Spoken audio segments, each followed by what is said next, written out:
ராகு திசையில் சுக்கிரன் புத்தி நடந்தா ஜாதகத்துக்கு ஒரு பெரிய பவர் என்னென்னா, ஒரு பெரிய தொகை பணம் காசு பேரு புகழ் எல்லாம் வர்றதே ராகு திசையில் சுக்கிரன் புத்தி தான். ராகும் சுக்கிரனும் அதிகமாக சேர்ந்துருக்கிறவங்க பாருங்கள், சினிமா உலகத்தில் ஃபேமஸாக இருப்பாங்க. அப்போ ராகும் சுக்கிரனும் சேர்க்கை யாருக்கெல்லாம் இருக்கோ அவங்க கிட்ட ஒரு திறமை இருக்கும். அந்த திறமை நீங்கள் வெளிப்படுத்தினா நீங்கள் உலகத்தில் பிரபலமாகலாம். அதில் ஒரு சில பேர்த்துக்கு அந்த திசாபுத்தி யோகம் சப்போர்ட் பண்ணால் அவங்க சினிபீடில் போய் பெரிய ஆளாகிறாங்க. அவங்களுக்கு ஒரு படம் நடிச்சிட்டாங்கன்னா அந்த படத்தில் எல்லா மக்களும் பிரபலப்படுத்திடுறாங்க. அவங்களுக்கு ஒரு பெரிய மார்க்கெட் ஆயிரும். அதுக்கப்புறம் அவங்களுக்கு அசுர வளர்ச்சி கிடச்சிரும். அதுக்கு மேலே படங்கள் நடிச்சுக்கிட்டே போவாங்க. இதுக்கு எந்த கிரகம் சப்போர்ட் பண்ணணுன்னா, சினிமா உலகத்தில் ஜெயிக்கிறதுக்கு சுக்கிரனும் ராகும் சம்மந்தப்படணும். 9 கிரகத்தில் 2 கிரகம் இதுக்கு சொந்தமாயிருச்சு. ஏன்னா ராகுன்னா நிழல்.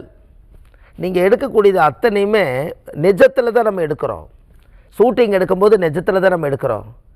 ஆனால் நிஜத்தில் இருக்கிறத எல்லோரும் வந்து பாருங்கன்னு சொல்கிறதில்ல, அதை எடிட் பண்ணி நிழலில் காமிக்கிறோம். அப்போ ராகு என்பது நிழல், சுக்கிரன் என்பது மேக்கப்பு, சுக்கிரன் என்பது இசை, நடனம், நாட்டியம், கலை, பரதம், திறமை, அறிவு, ஆற்றல், அவங்ககிட்ட இருக்கக்கூடிய அத்தனை திறமைகள் எல்லாமே சுக்கிரனே. இந்த சுக்கிரனும் ராகும் சேர்க்கை இருக்கிறவங்க ஒரு படம் எடுக்கும் தயாரிப்பாளர் ஆவாங்க, ஒரு டைரக்டர் ஆவாங்க, ஒரு பிரபலமான நடிகர் நடிகை ஆவாங்க. எல்லாமே அதில் தான் இருக்குது. அப்படின்னா பாருங்க, நடிகர்கள் அத்தனை பேருக்கு சுக்கிர ராகு காம்பினேஷன் இருக்கும். சேர்க்கை தான் இருக்குதுங்கிறது கிடையாதுங்க. சுக்கிரன் ராகு பார்வை இருந்தாலோ அது சுக்கிரன் ராகும் என்ன டிகிரியில் இருந்தால் அவங்க எப்பேற்பட்ட படம் நடிப்பாங்கிற ஒரு ஆச்சரியம் இதுக்குள்ளே இருக்குது. நிறைய பேர்த்துக்கு நான் படப்பேர் வச்சு கொடுத்துருக்கேன்.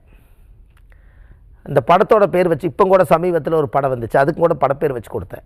ரொம்ப பிரபலியமாக ஓடிச்சு. காரணம் என்னென்னா, அவங்க ஜாதகத்தில் சுக்கிர ராகு சேர்க்க ஒரு மிகப்பெரிய ரொம்ப நாள் கனவு அவருக்கு படத்தில் நடிக்கணும்னு. அந்த கரெக்டாக அந்த திசாபுத்தி வரும்போது அந்த படப்பேர் வச்சு கொடுத்தேன்.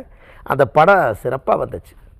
எதுக்காக இதை சொல்கிறேன்னு கேட்டிங்கன்னா, ஒரு கிரகத்தோட கண்ட்ரோலில் ஒரு ஆதிக்கமே வேலை செய்யும். அப்போ பாருங்கள், பாம்பு படம் எடுக்குது, ராகு படம் எடுக்குது. எப்படி? பாம்புன்னா ராகு, அது படம் எடுக்குது.